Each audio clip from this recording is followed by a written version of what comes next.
I love indie animation. The passion and dedication present in indie animations is unlike a lot of productions today. The Amazing Digital Circus is full of character with a style that's unlike the majority of other indie animations, and despite what VibziPop may have done in the past, I enjoyed Hazbin Hotel and Helluva Boss. Well, for the most part. The abundant swearing present in both shows, especially Helluva, is really the main thing dragging it down for me. Anyway, I'm not here to talk about those two shows, maybe for another video. I'm here to talk about one show in particular, a show that I've hyperfixated on for about 2 years now.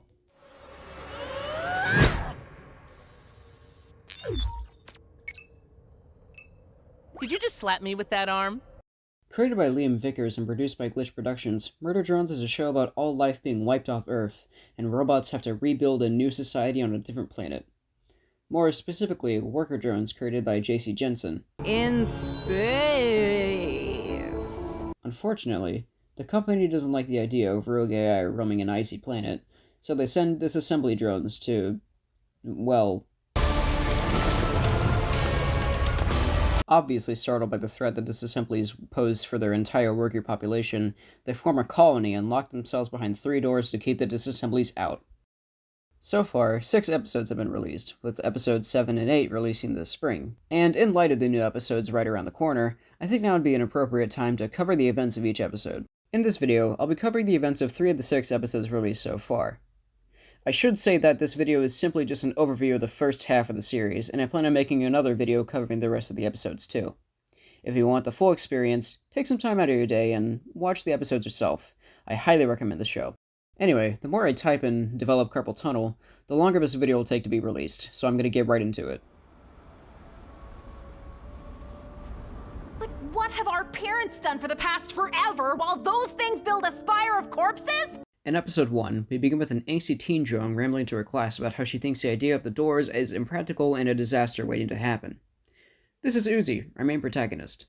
As stated previously, she's an angsty drone that believes the worker drone should retaliate against the disassembly drones, hence the railgun she points at her classmates. So not the vibe! But it's fine, as long as the railgun doesn't malfunction or anything.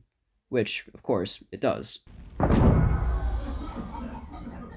After somehow surviving an explosion to the face, Uzi is sent to the nurse's office. We made some faces we'll get to know later, like Lizzie and Thad. We also meet Doll for a brief moment. Pay attention to Doll. She'll quickly become an important piece of this lore puzzle that the show has. Anyway, Thad has a pretty short conversation with Uzi where we get some insight on Uzi's character. Her father is Colin Dorman, the leader of the Worker Defense Force, or WDF for short. They're the ones who built the doors. Much like other angsty teens, Uzi doesn't have the best relationship with her dad. She's hoping to use the railgun to save the colony from the murder drones and earn her dad's respect. Uzi's drone hormones, I guess? Cut the conversation short, and she leaves the nurse's office, but not before saying her signature catchphrase. Bite me! I'm not mad at you, by the way, just generally hormonal! We then cut to 3 in the morning, where Uzi wakes up and springs her plane into the action. She gets as far as the 3rd door before being stopped by her dad. Oh, Robo-Jesus! She comes up with an excuse to measure the exterior of door 1 for a school project, and before she knows it, she's wandering the snowy wasteland the planet has become. Just so that there isn't a misunderstanding later on, this planet isn't Earth. It's a planet called Copper-9, colonized by J.C. Jensen. More of this planet will be shown later. Anyway, Uzi finds the last part she needs for her railgun and starts to head back to the colony when she hears a noise behind her. She quickly gets to cover, and we see a disassembly drone land on its ship. Through a piece of a mirror, we get a good look at the drone, its visor and headband glowing a bright yellow with large wings and claws. Uzi makes an attempt to stand her ground, and a fight between the two commences. Bite me!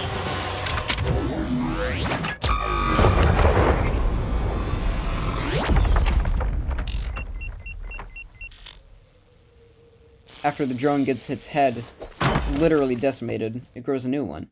Uzi takes advantage of the drone recovering and slaps it across his face with an arm from a worker drone. Did you just slap me with that arm? Holy crap, it talks. This is Serial Destination N, or just simply N for short, and he is our second protagonist of this story. A charming, upbeat drone who just wants to be useful to his team. It's also implied that he might become a love interest for Uzi, but I'm not here to talk about ships. I'll save that for when I want to start an argument. Speaking of N's team, it consists of 3 members, including himself. The other 2 members consist of V, a sadistic disassembly drone who seemingly kills for the thrill of it, and J, a drone who takes pride in her work and is extremely loyal to JC Jensen. This is explained after N mistakes Uzi for a disassembly drone, and Uzi asks N for some assistance. Sweet, I'm open to new things, I guess. After N gives a tour of the pod the disassemblies arrived on, Uzi realizes that this isn't a pod at all. It's a spaceship. They just don't know how to land the thing. Uzi says that she can get the worker drones to fix the ship and leave the planet, instead of murdering the workers. Uzi then asks, why even kill the workers in the first place? N gives some insight on why they need to kill, as well as his own personal motive. They need to kill the workers for their oil so they can survive, and N just wants to be a useful asset to the team. Uzi, well, being a worker drone, isn't controlled by JC Jensen, so she tells N that the company is just gonna throw him away once all the workers are dead. N gets flustered about Uzi's rebellious personality, and V and J return to the ship afterward. Wait, where'd Uzi go? Oh, right, they don't like her. After N gets a reality check, he chases after Uzi, a suspicious V and J following behind. Uzi makes it back to the colony, but unfortunately, so does N. Hey, fellas! Ooh, deal me in, I love rummy! Uzi tries to fight back with a railgun, but her dad walks in at possibly the worst time imaginable. Khan sees Uzi with a gun and multiple dead WDF members scattered across the floor. Before he has time to make assumptions, N swoops in and stabs Uzi. Khan reacts like how any good father would. There's time to be sad and edgy, though, as V and J enter the room. V leaves to kill some workers, while J has a conversation with N. N brings up what Uzi said to him. Maybe the company doesn't care about them. Maybe they're just on Copper 9 to do the company's bidding, then get tossed in the bin. J takes this as questioning the company and sticks a virus on N, and J is quite frankly happy to have gotten rid of N. What an ass. Don't worry though, N is fine. Uzi gets the virus off of N with a wrench. A bit of a flaw in the design, if you ask me. With the disassembly drone officially on her side, Uzi and N save the colony from being murdered by V and J.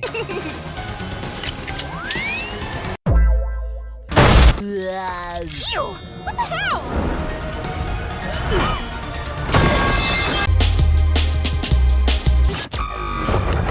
V gets pouty after the fight, but is overall okay. J, however... After Uzi banishes herself from the colony, her, N, and V all head back to the ship. As the sun rises in the sky, Uzi has a good laugh about killing all humans as her eye turns yellow and transforms into a strange symbol. We then zoom out to see a full shot of Copper 9 with some other ships surrounding the planet.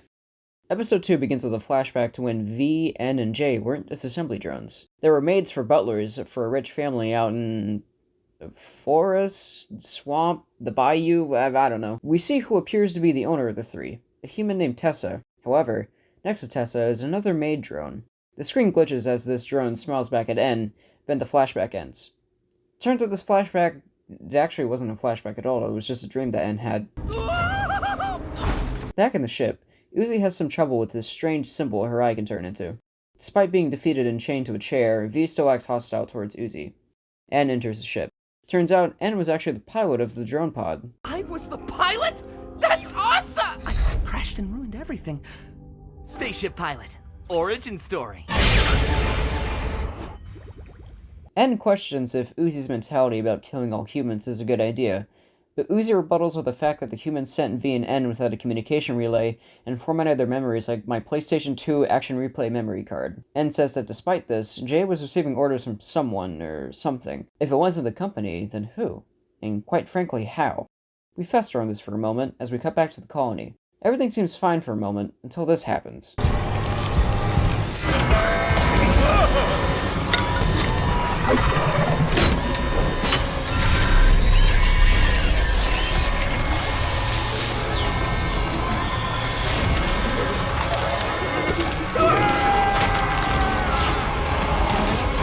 This thing is the absolute solver. We get more insight on this power later, but for now, just know that it's an AI that all disassembly drones have.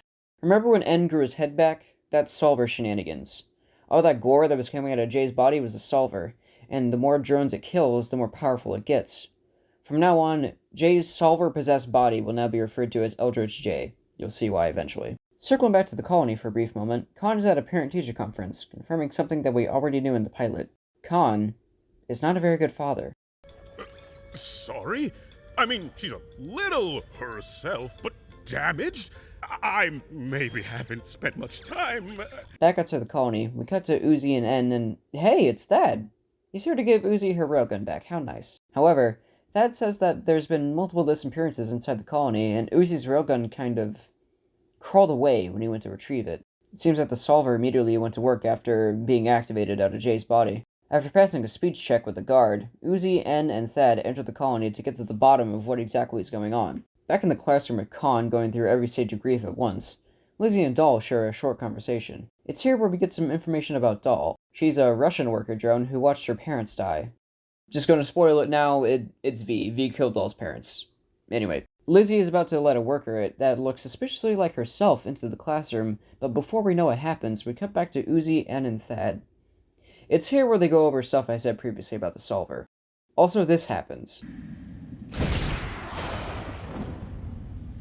Alone.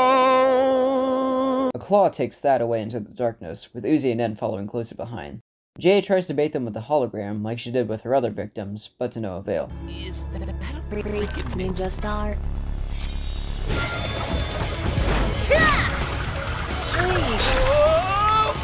Super invited to my shindig next weekend. Cool kids only. We start to see a bit more of the solver as a bunch of robotic eyes creep out of the ceiling. It states that they're trying to repair Jay as per their directive. It talks to Uzi directly, saying that its feelings are hurt that Uzi doesn't remember them. As it says this, a hologram is cast. This hologram is of Uzi's mom, Nori Dorman. Much like Doll, remember Nori. She becomes very important. En has seemingly disappeared from the room, and we see more of Eldritch J. She pulls Khan from the roof, and... Goodbye, Dad. Uzi, did you really care that much about your dad? Like, come on, girl. Jay charges at Uzi, but En appears out of the blue and fends off Jay for a bit. However, it's just Jay using a hologram to catch Uzi off guard. Uzi is about to get Bite of 87 before the real En saves Uzi. Uzi's railgun explodes yet again, and thus brings the end to Eldritch J. Ow. Ow. Ow. Ow. Ow. Ow. Uzi and En have a bit of a falling out on account of Uzi not believing what's real anymore. Also, Khan is still alive. Boo! Boo! Should have killed him for real. Boo! Back to the classroom for one last time. It's just Doll in the room now, and we see what happened after Lizzie went to let that suspiciously identical drone inside. Turns out, Doll knew some strange stuff was going on, and warped the door so no one could enter and leave. Doll also has the absolute solver, it seems. She stares at a photo of V with a big grin on her face. On the opposite end of the spectrum, we see Uzi and En feeling guilty about the events of today. It's prom night. Well, probably the night before, since it's completely empty. Outside of the room, there's missing persons posters on the wall. Running past them, an injured worker drone running for her life. I wonder who she could be running from. Jesus Christ, Doll! What the fuck? After murdering an innocent drone, Doll heads back to her room, where she keeps her dead parents at the dining room table. We also see that she's not killing any random drones. She's killing prom queen candidates. Uzi still seems to be a bit of a mess after Eldritch J, but still reluctantly powers through the school day. Uzi sees the missing persons posters on the wall, as well as the exact place where a Doll killed that drone. Happy that she has new things to add to her conspiracy wall, or roof in this case, she frolics back to her room, only to realize that Khan put her evidence and drawings in a closet labeled Nori's kooky insane stuff. Seems like Uzi takes quite a bit from her mom. Uzi yells at Khan for going into her room. You were never there for me! If you want to help now, stay distant! In an attempt to alleviate the situation, Khan tells Uzi that he's talked to Lizzie and Doll about taking her to prom with them. This goes about as well as you think. N and V are somehow aware of the prom, and N is also still feeling guilty about Eldritch J.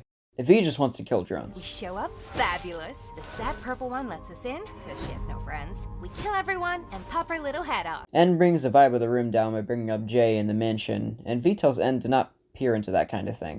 Meanwhile, Lizzie, Doll, and Uzi enter Doll's mess of a place.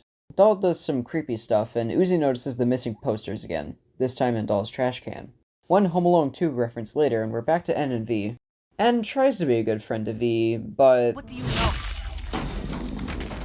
It doesn't go very far. Uzi's still breaking mirrors with her solver when she unintentionally eavesdrops on Lizzie and Doll. Turns out, V knows about the prom because Lizzie told her about it. Uzi then pushes the curtain from Doll's bathtub, revealing a ton of broken mirrors and oil. Hearing someone approach the bathroom, she makes a quick escape through the vent. Also, N wakes up after his second decapitation, puts on a suit, and chases after V. Uzi and N finally reunite and share a cute moment before they go to the prom to not only stop V from killing more workers, but to put an end to whatever Doll has planned. Ugh, that was a yawn. At the prom, everyone is doing, well, prom things, until Lizzie gets on stage. Since the prom queen candidates disappeared, V is prom queen by default, for some reason. Lizzie says that V has reformed and is done with murdering workers, which is far from the case, at least for now. Doll gives a sinister smile to Lizzie, and Lizzie seems to be reluctant about this plan. Oh, I forgot to mention Khan. Yeah, Khan's here. He tries to leave, but Doll has other plans. Plans that involve killing V to enact her revenge for what V did to her parents. Uzi and N crash the prom, and Lizzie attempts to become a double agent at the last minute. It doesn't work, though. Doll peers into V's mind and makes her relive killing Doll's parents. Doll chops off V's arm, and it seems like V's about to meet her end before Uzi and N save her. Uzi monologues about not dealing with her problems alone anymore, and a fight between Uzi and Doll commences. This fight involves a lot of solver shenanigans, with Doll throwing things like tables, knives, and mic stands. Uzi gets into a similar situation V was in a minute ago, but Doll comes in. Fuck! Uzi gets into a similar situation V was in a minute ago, but N comes to save her. Quit saving me!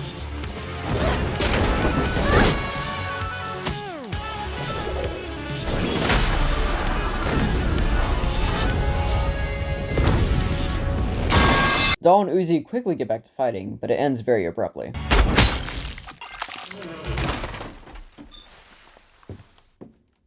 V, we needed her for answers! What? She's fine. After the fight, Uzi, N, and V enter Doll's room. The three see what Doll does to her victims, dismember them, then either let the robobugs eat away at the bodies or possibly cannibalize them. Uzi gets a little hungry herself as N and V find Doll's parents. We also get the name of Doll's mom, Yeva. And speaking of Doll...